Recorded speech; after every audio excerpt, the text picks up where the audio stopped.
Bismillahirrahmanirrahim. Assalamualaikum warahmatullahi wabarakatuh.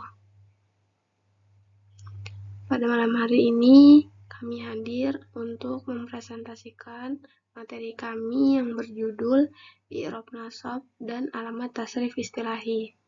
Pertama-tama, yang kami hormati kepada Bapak Muhammad Maksudi, SPDI, selaku dosen pengampu dari mata kuliah Nahwu Shorof dan teman-teman yang kami cintai. Di materi yang akan kami bahas itu ada 3. Yang pertama, pengertian i'rab nasab. Yang kedua, tanda-tanda i'rab nasab. Dan yang terakhir, alamat tasrif istilahi. Pengertian i'rab nasab. I'rab adalah perubahan akhir kalimat yang disebabkan oleh amil yang berbeda-beda, baik perubahan itu secara jelas ataupun muqaddarah atau perkiraan. Maksud dari perubahan adalah perpindahan harokat dari dhammah ke fathah, fathah ke kasroh, dan dari dhammah ke sukun. I'rab hanya fokus pada perubahan akhir kalimat.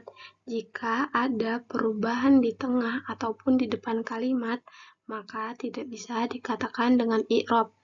Perbedaan amil akan mengakibatkan perbedaan kedudukan suatu kata di dalam kalimat. Maksud dari kedudukan itu sesuatu yang menjadi objek, subjek, dan lain sebagainya. Tanda-tanda i'rab nasab. Nadomnya linasbi khamsun alamatil fathatu wal alifu wal kasratu wal ya'u wa hadfun nuni. I'rab nasab mempunyai 5 tanda, yaitu fathah, alif, kasroh, ya, dan membuang nun. Tanda nasab fathah ini berada di 3 tempat. Yang pertama, isim mufrad. Isim mufrad dengan lafadz ra'aitu zaidan. Lafadz zaidan dibaca nasab karena menjadi maf'ul bih, ditandai dengan fathah yang jelas. Yang kedua, jamak taksir. Jamak taksir ini contohnya ra'aitur rijala. Lafadz ar-rijala itu dibaca nasab karena menjadi maf'ul bih, ditandai juga dengan fathah yang jelas. Yang ketiga, fi'il mudhari ketika kemasukan amil nasab dan akhirnya tidak bertemu dengan sesuatu. Contohnya layyad riba. Yang dimaksud dengan sesuatu itu berupa nun taukid, nun jamak niswah, wawu jamak, alif tasniyah, dan ya muannas mukhatabah. Contoh tanda alif. Tanda nasab alif ini hanya terdapat pada asmaul khamsah. Asmaul khamsah ini mempunyai arti kepunyaan. Adapun asmaul khamsah itu terdiri dari 5. Yang pertama abun, yang kedua akhun, yang ketiga hamun, yang keempat fu, dan yang terakhir zu. Contoh asmaul khamsah dalam keadaan nasab itu, yang pertama abun, ketika diidhofahkan menjadi lafadz abaka, yang artinya ayahmu. Yang kedua akhun, ketika diidhofahkan menjadi akhoka, yang artinya saudaramu. Hamun, ketika diidhofahkan menjadi hamaka, yang artinya iparmu. Fu, ketika diidhofahkan menjadi faka, yang artinya mulutmu. Dan yang terakhir zu, ketika diidhofahkan menjadi zamali, yang artinya mempunyai harta. Contoh tanda nasab kasroh. Ini bertempat hanya pada jamak muannats salim atau lafadz yang dijamakkan dengan alif dan tambahan ta. Contohnya, ra'aitul muslimati. Saya melihat banyak wanita muslim. Jamak muannats salim tanda nasabnya menggunakan kasroh karena mengikuti nasab jernya. Hal ini sebagaimana dilakukan oleh para ulama. Pada dasarnya jamak mudzakkar salim yang menyamakan tanda nasab dengan jernya. Dengan demikian, antara cabang dan pusat terjadi kesamaan. Ulama tidak mengi'rabkan jamak muannats salim dengan huruf asalnya seperti jamak mudzakkar salim karena Di dalam akhir jamak mudzakkar salim tidak ada huruf yang bisa diirobkan. Namun, menurut para ulama Kufah, membolehkan diirob dengan fathah.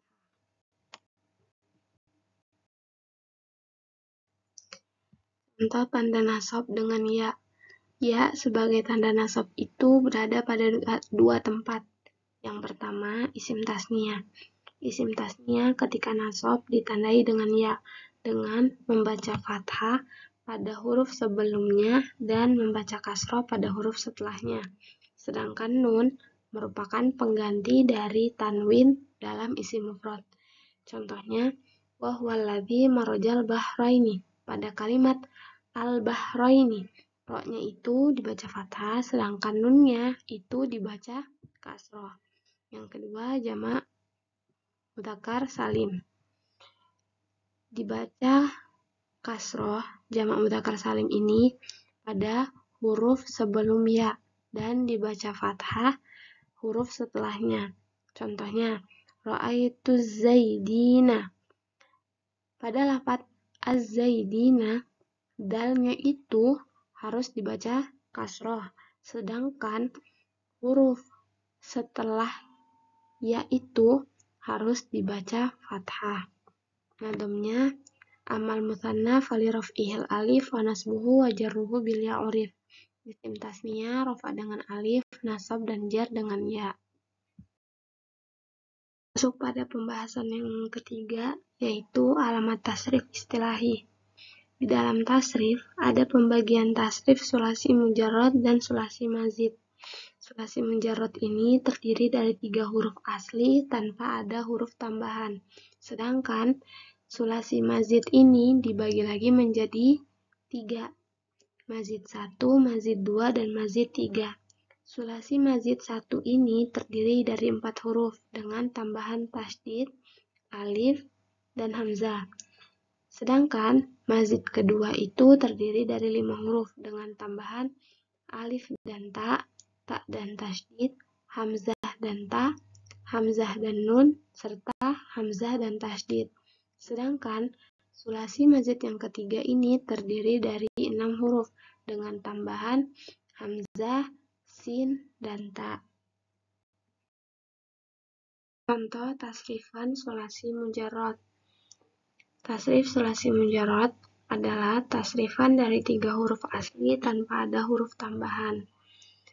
Wazan-wazannya itu terdiri dari fa'ala yaf'ulu dengan contoh nasara yansuru. Yang kedua, fa'ala yaf'ilu dengan contoh daraba yatribu. Wazan yang ketiga, fa'ala yaf'alu dengan contoh fataha yaftahu. Wazan berikutnya, fa'ila yaf'alu dengan contoh alima ya'lamu. Selanjutnya, fa'ila yaf'ilu dengan contoh hasuna yahsunu. Dan yang terakhir, fa'ula yaf'ulu dengan contoh hasiba yahsibu.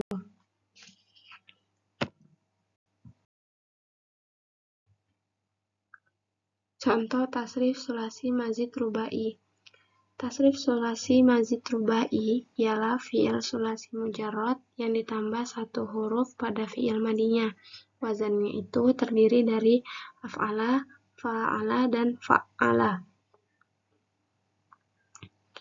Contoh dari wazan fa'ala adalah farroha yufarrihu tafrihan. Contoh dari wazan fa'ala adalah qabala yuqabilu muqabalatan. Dan contoh dari wazan af'ala adalah akrama yukrimu ikraman. Contoh tasrif sulasi mazid humasi. Tasrif sulasi mazid humasi adalah fi'il sulasi mujarrad yang ditambah 2 huruf pada fi'il madinya.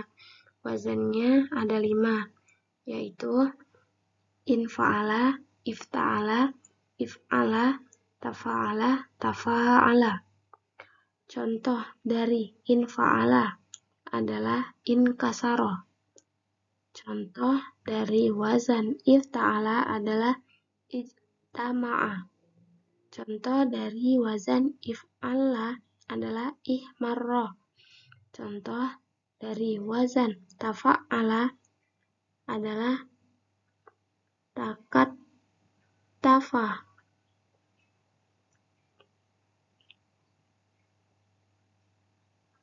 Contoh dari wazan yang terakhir, tafa'ala adalah taqarraba yataqarrabu. Terakhir adalah contoh tasrif sulasi mazid sudasi. Tasrif sulasi mazid sudasi ialah fi'il mujarrad yang ditambah 3 huruf pada fi'il madinya. Wazannya terdiri dari istaf'ala, if'awala, if'awwala, if'alla.